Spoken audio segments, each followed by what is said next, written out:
Reality does not give you what you want. It gives you what you are. Imagine standing before a mirror. If you do not like the reflection, you do not try to fix the glass. You change yourself.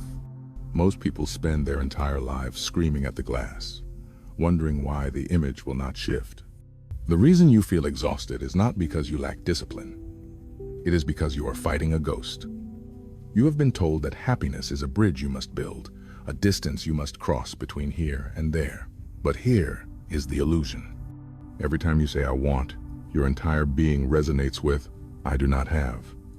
This is not a cosmic punishment. This is physics. Want creates lack. Seeking creates distance. Grasping pushes away. You are not waiting for the world to change. The world is waiting for you to stop being someone who is waiting. Think of your consciousness as a lens. Most people try to change what they see by grabbing at the images. They struggle, they sweat, they beg reality to move differently.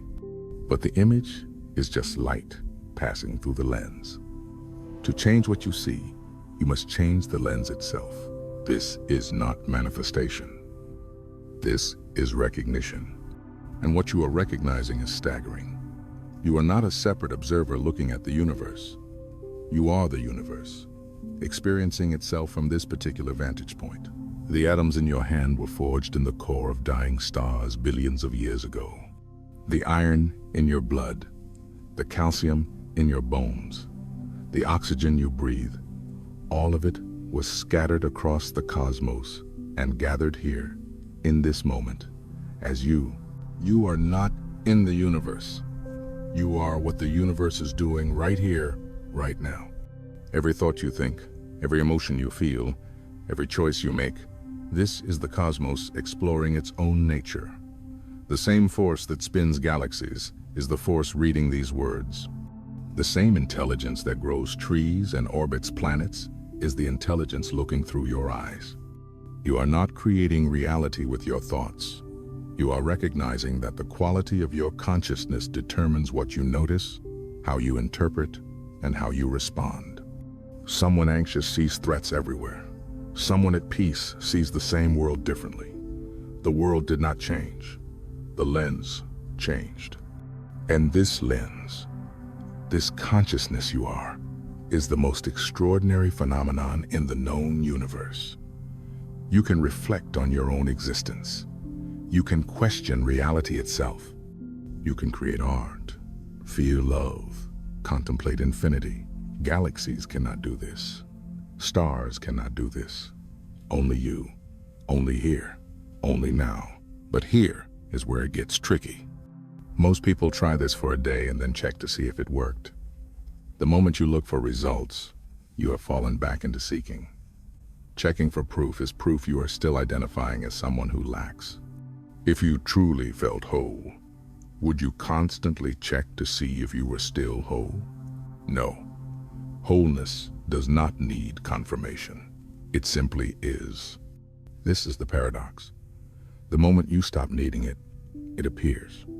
Not because you manifested it, because you stopped being the person who was in its way. So how do you stop seeking without giving up? You recognize what you already are.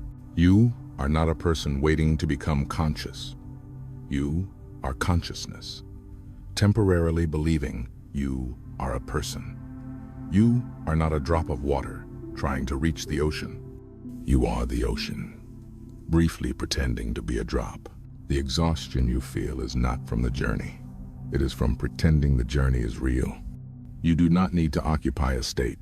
You need to stop occupying the false one, the state of separation, the state of lack, the state of someone who is not yet enough. When you drop that story, what remains is not a new you. It is what you have always been beneath the noise. Not rich or poor, not loved or unloved, not successful or failing. Just awareness, just presence, just this incomprehensibly vast intelligence that somehow learned to experience itself through your particular nervous system. And from that ground, action arises naturally, not from desperation, not from lack, not from the exhausting performance of becoming, from wholeness. The world will tell you this is delusional. It will point to your circumstances as proof that nothing has changed. Let them, because the shift is not in the circumstances. The shift is in who is experiencing them. Someone identified with lack suffers in poverty.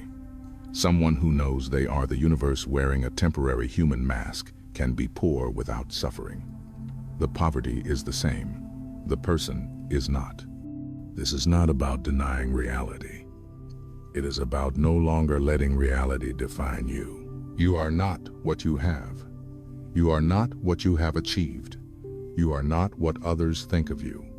You are the awareness in which all of that appears.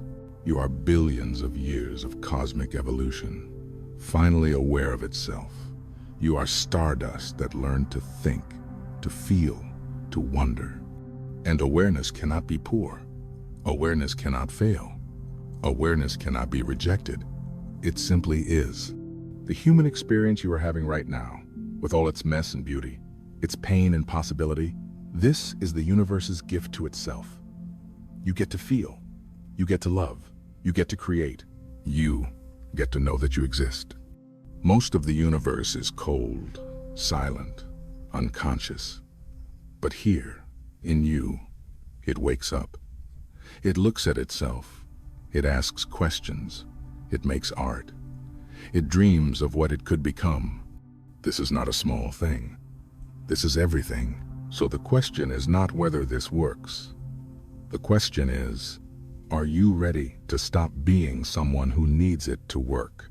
Are you ready to recognize that you are already the thing you have been seeking? Not because you manifested it, not because you earned it, not because you finally believed hard enough, but because you never were anything else. The mirror does not create the reflection. It reveals what is already standing before it. Stop trying to change the mirror. Recognize what you are. The universe, aware of itself, infinite possibility, wearing a human face. And watch how differently the same world appears when you finally see it through the eyes you have always had.